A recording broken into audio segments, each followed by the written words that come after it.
أعوذ بالله من الشيطان الرجيم إن الذين يكتمون ما أنزل الله من الكتاب ويشترون به ثمنا قليلا أولئك ما يأكلون في بطونهم إلى النار ولا يكلمهم الله يوم القيامة ولا يزكيهم ولهم عذاب أليم أولئك الذين اشتروا الضلالة بالهدى والعذاب بالمغفرة فما أصبرهم على النار ذلك بأن الله نزل الكتاب بالحق وإن الذين اختلفوا في الكتاب لفي شقاق بعيد.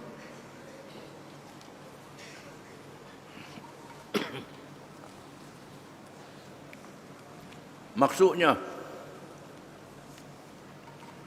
sesungguhnya orang-orang yang menyembunyikan, yakni meminda atau mengubah atau tak beritahu pada orang apa-apa keterangan kitab suci yang telah diturunkan oleh Allah dan membeli dengannya keuntungan dunia yang sedikit faedahnya, mereka itu tidak mengisi dalam perut mereka selain api neraka.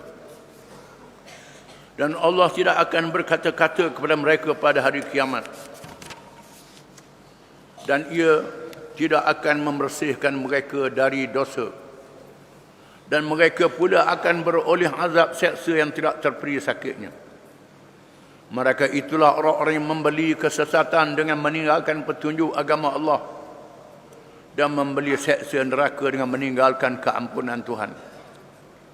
Maka sesungguhnya ajaib sungguh mereka menanggung seksa api neraka itu.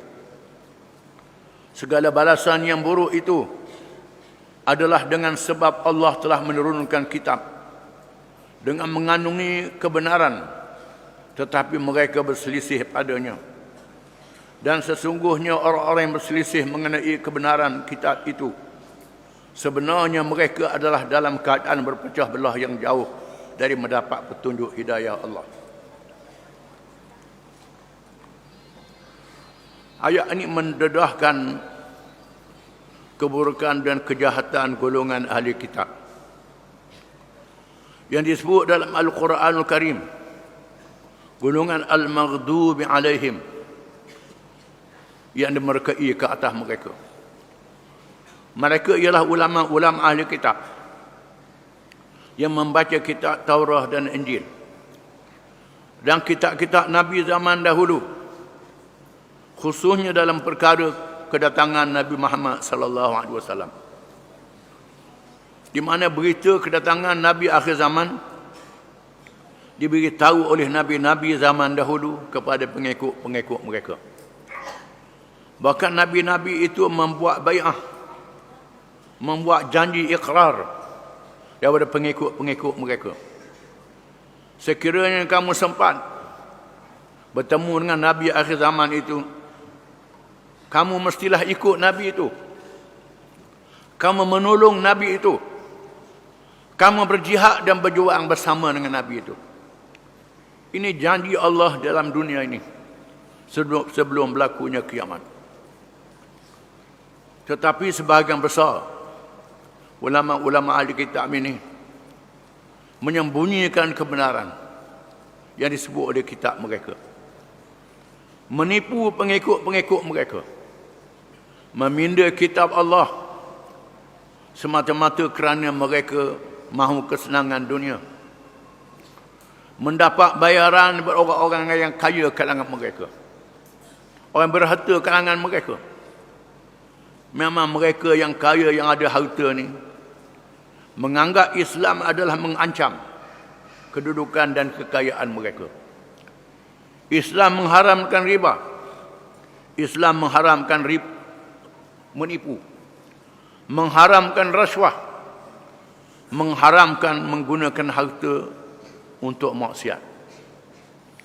Islam dianggap sebagai penghalang. Maka bertemulah puak-puak yang kaya yang sesat ini dengan al-maghdubi alaihim, ulama-ulama yang sanggup menjual agama dengan harga yang murah. Allah Ta'ala mendedahkan sifat mereka di dalam Al-Quranul Karim. Surah Al-Baqarah termasuk dalam surah Madaniyah, surah yang diturunkan di Madinah.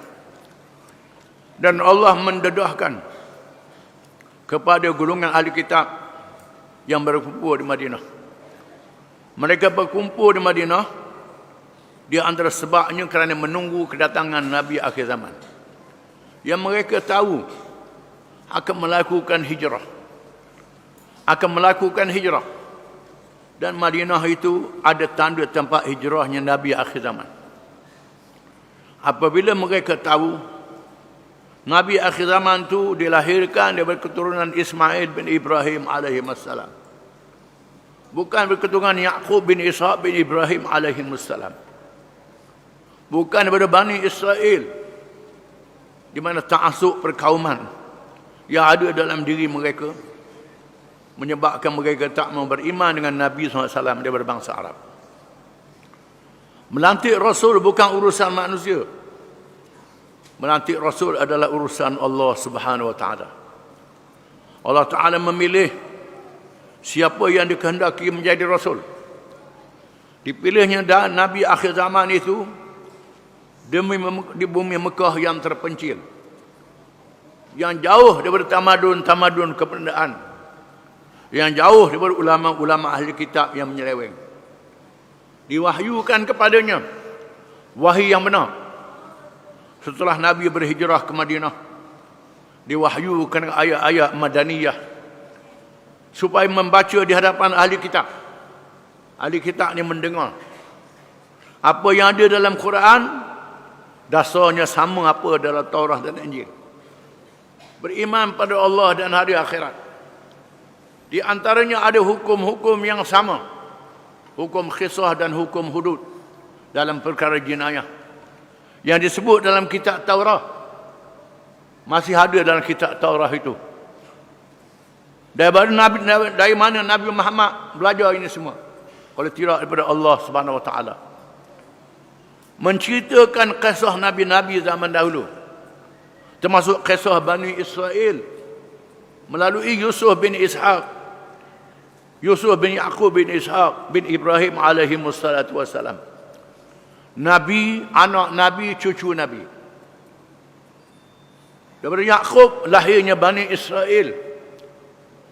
Dicerita kisah Nabi Yusuf alaihi salam, salah seorang anak Ishaq, anak Yaqub Israel, telah dibuang dalam telaga untuk dibunuh.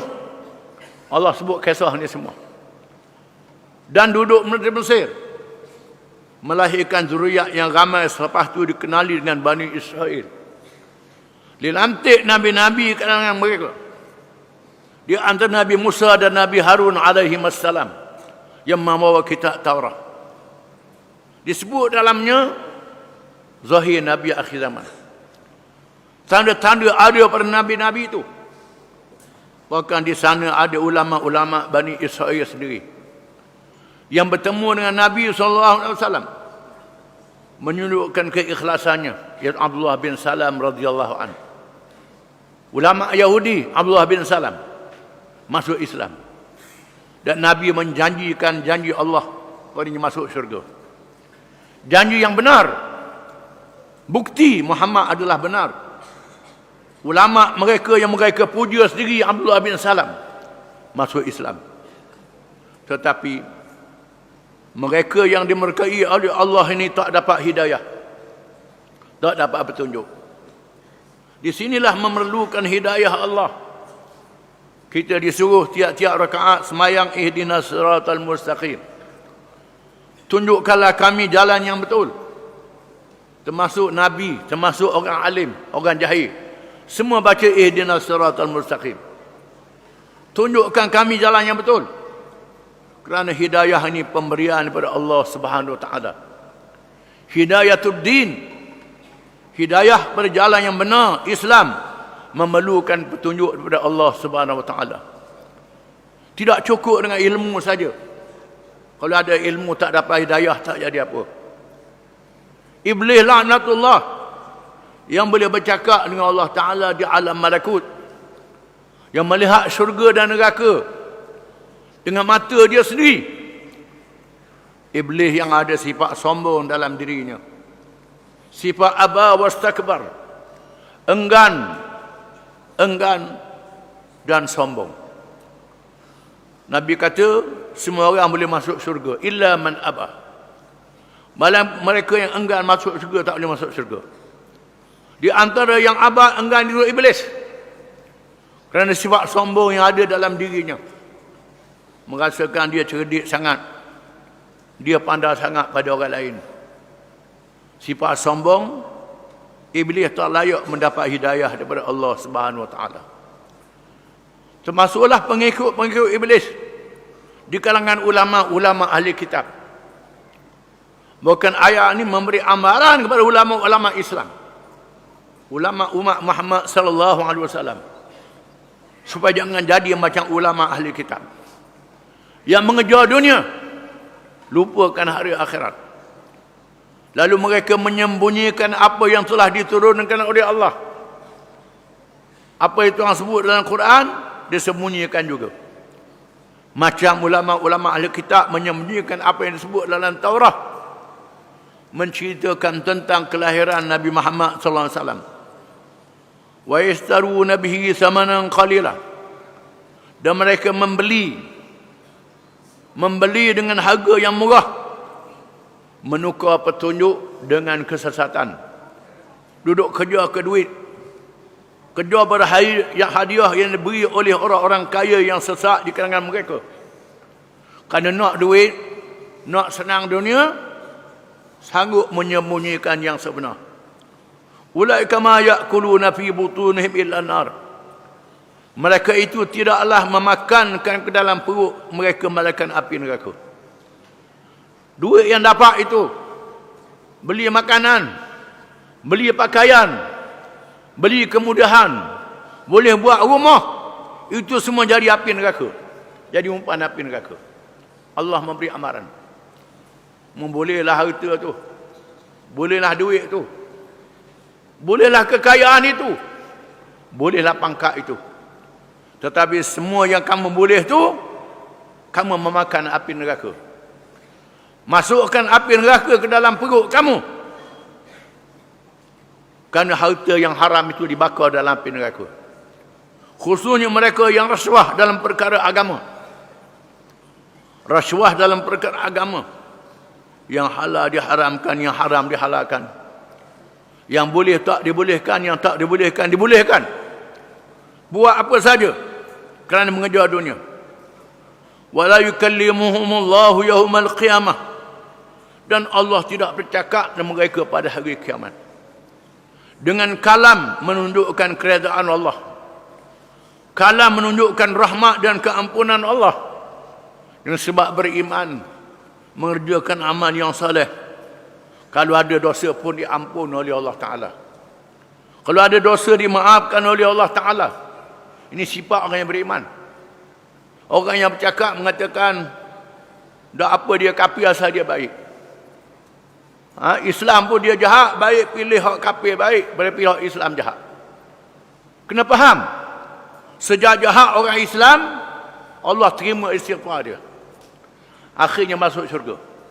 Sebaik-baik orang kafir, Allah Ta'ala tolak amalan baik dia, akhirnya masuk neraka. Ini kena faham ini. Quran mengatakan demikian. Kerana banyak hari ni orang yang sedap cakap, pilih hak kafir lah, kerana dia baik. Tolak hak Islam pasal dia jahat. Ingat, sejak jahat orang Islam, selagi Islam dia ada, Allah beri rahmat pada dia, mengampunkan dosa dia. Dengan sebab sedikit amal kebajikan yang ada pada dia. Disebut dalam hadis kursi, berlaku pada hari kiamat. Seorang hamba Allah yang diberi kepadanya suratan amal yang jahat, ketahnya berjala-jala panjang, sayuk mata memandang, penuh dengan amal yang jahat. Disuruh timbang amal itu, lalu dia menyesal dan tersandar ke belakang. Wahai Tuhan, nak buat apalah dengan amal yang jahat ini? Nak buat apa dengan amal yang jahat ini? Tak ada harapan lagi untuk ditimbangkan amalan. kerana tak ada kebaikan yang saya buat. Lalu Tuhan suruh malaikat suruh pada dia kertas yang kecil yang ditulis di atasnya la ilaha illallah. Pengakuan dia la ilaha illallah menjadi orang Islam. Yang lainnya penuh dengan maksiat. Tuhan kata pergi timbang amalanmu itu. Lalu orang tu kata, ya Tuhan, dengan apalah kalimah yang kecil ini nak timbang dengan amalan jahat yang sayup mata memandang. Tuhan kata, pergi timbang. Engkau tidak dizalimi pada hari ini. Lalu dibawa surat yang kecil itu, ditimbang, diletakkan pada daun neraca amal yang soleh, ditimbang dengan amal jahat yang sayup mata memandang suratannya. Tiba-tiba berat amal kebajikan kertas yang kecil ini.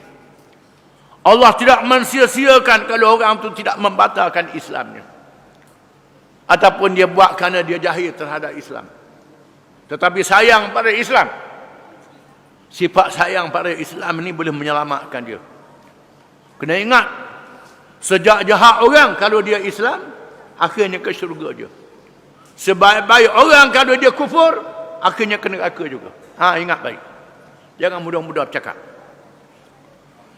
Berlaku dalam satu hadis yang lain, Nabi menceritakan ada seorang yang lepas cakap di alam dunia kalangan umat Nabi zaman dahulu. Dia melihat kawan dia mengerjakan maksiat yang sangat banyak.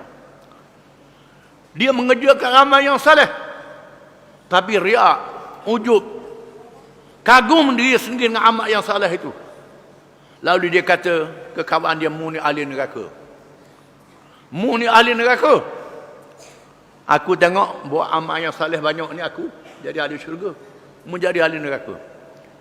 Dua-duanya dimatikan oleh Allah. Allah Ta'ala membicarakan kedua orang ini. Allah Ta'ala bertanya pada mereka yang zahirnya amal yang baik, mengatakan rakan dia ahli neraka. Allah kata, apa hakmu? Apa hakmu menentukan dia ahli neraka? Dia tak boleh jawab. Lalu Allah memerintahkan yang jahat itu dibawa ke syurga, yang buat amal baik ini dibawa ke neraka. Kerana dia memandai-mandai sangat, menunjukkan lebih pada Allah Ta'ala. Di sini pentingnya iman yang ikhlas. Kita kena sedar. Iman yang ikhlas, kalau tidak dibatalkan, ada peluang untuk mendapat keampunan Allah. Adapun mereka yang menjual ayat Allah dengan harga yang murah, al-maghdubi alaihim, yang dimurkai ke atas mereka, wala yukallimuhumullahu yaumal qiyamah, Allah Ta'ala tidak berfirman dengan firman rahmat kepada orang ini. Wala yuzakkihim, dan Allah tidak membersihkan dosa mereka, kerana mereka tidak ada iman. Ada ilmu saja, imannya tidak ada. Walahum azabun alim, dan bagi mereka azab yang sangat pedih dalam neraka jahanam. Allah menghuraikan lagi. Ini tafsirul Quran bil Quran. Quran menafsir dengan Quran. Di sana ada ayat Quran yang ditafsirkan oleh ayat Quran juga. Ada ayat Quran ditafsirkan oleh hadis Nabi SAW. Ditafsirkan oleh para ulama yang ahli dalam ilmu Al-Quran. Di sana ada tafsir yang istimewa. Allah sendiri menafsirkan. Tafsirul Quran bil Quran. Quran menafsirkan Quran. Ditafsirkan mereka yang berke oleh Allah, yang Allah azabkan dia, tak ampun dosa dia. Ulaikal ladzina ishtarawu ad-dalalata bil huda. Mereka itu ialah orang-orang yang membeli kesesatan dengan petunjuk. Membeli kesesatan dengan petunjuk.